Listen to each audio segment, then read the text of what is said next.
Welcome.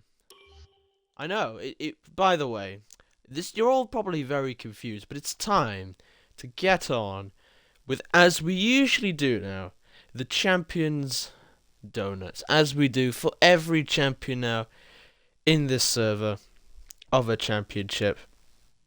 So, yeah, big thank you to both Kevin Annihilator and Positive for commentating that absolutely bonkers Belgium Grand Prix. There really is no place quite like Spa. I mean, that was just an absolutely mad Grand Prix. But let's have a read at some of the chat. It has been so long. Indeed, English, it has been so long since we've seen you on the podium, but I'm so glad you are back on that lovely rostrum there. We've also got a Veloce goat message there from JR Footballer, so I'm glad to see that is the case. And when champion from Tier 2 is ready, they can start the donut celebrations. So, as we can see, the AlphaTauri driver who is leaving, we will talk about their story whilst they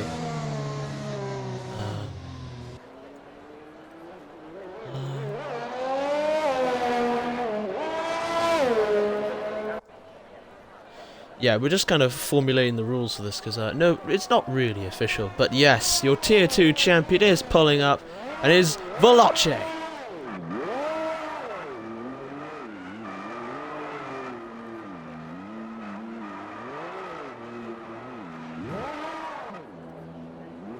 Into the wall, that is what we love to see.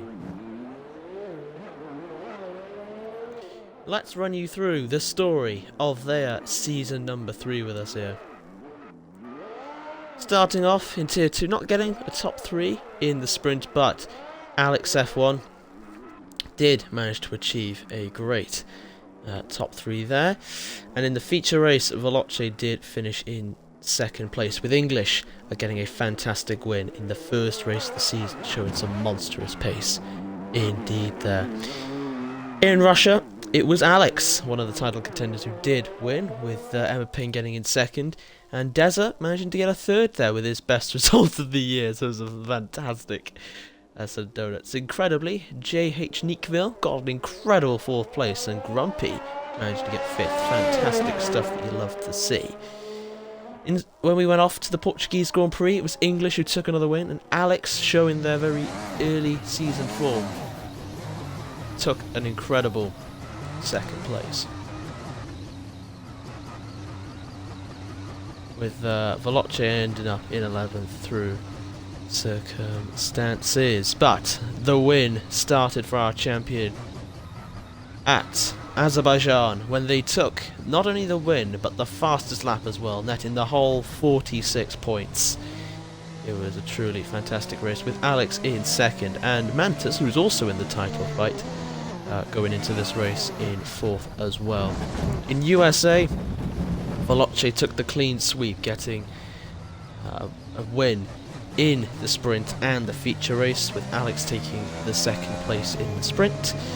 And Tom, interestingly, F1AB Tom, getting a fantastic third in my car. But up to this point, the first two races, they were actually in the Red Bull, and then they were in the AlphaTauri, and then for Bahrain, actually no, sorry, it was Canada when they switched from Alfa Romeo to AlphaTauri. But at Bahrain, our champion did finish in second place, but Mantis did get a very good third, and Tom got another incredible win.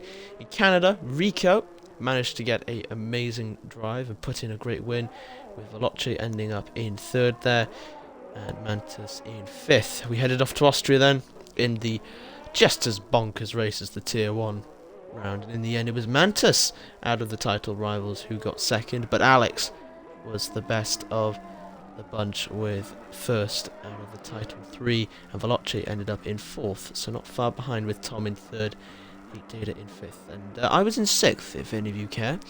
Not. And then in the British Grand Prix, Rico won the sprint, with Veloce taking second, and then going on to win the feature race after Rico got a little bit too trigger happy. We've got some of our lovely other drivers joining in the celebrations, which we don't mind. Now we've had our money shot.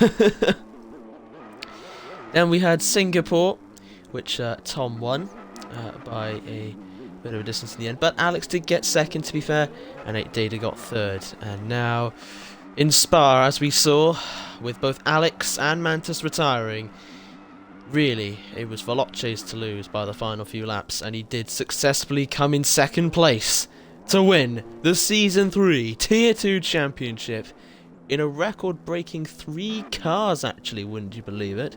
I know, you wouldn't have thought our champion would be so hopped around like that, but it is very much true within HTR history.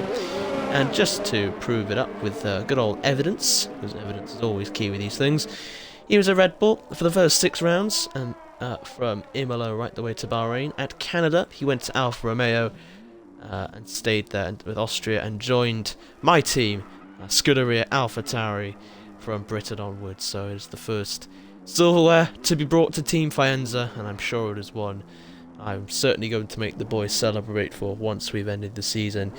Well, as we will let you enjoy their lap around, do not forget to check out next Tuesday when Kevin Annihilator will be broadcasting the Saudi Arabian Grand Prix, which I think will be more of a race for fun, given how the title has been locked, but there are a lot of positions still to fight for. And remember, the team principals, depending on where they finish in the combined standings, will decide who gets the preference on team colours, so it is all very exciting stuff indeed. I cannot wait for you to join me on Monday and Tuesday at 7 PM British time, but until then, this has been Fadoodle, and you are looking at your Tier 2 champion for Season 3. Take care, fellas.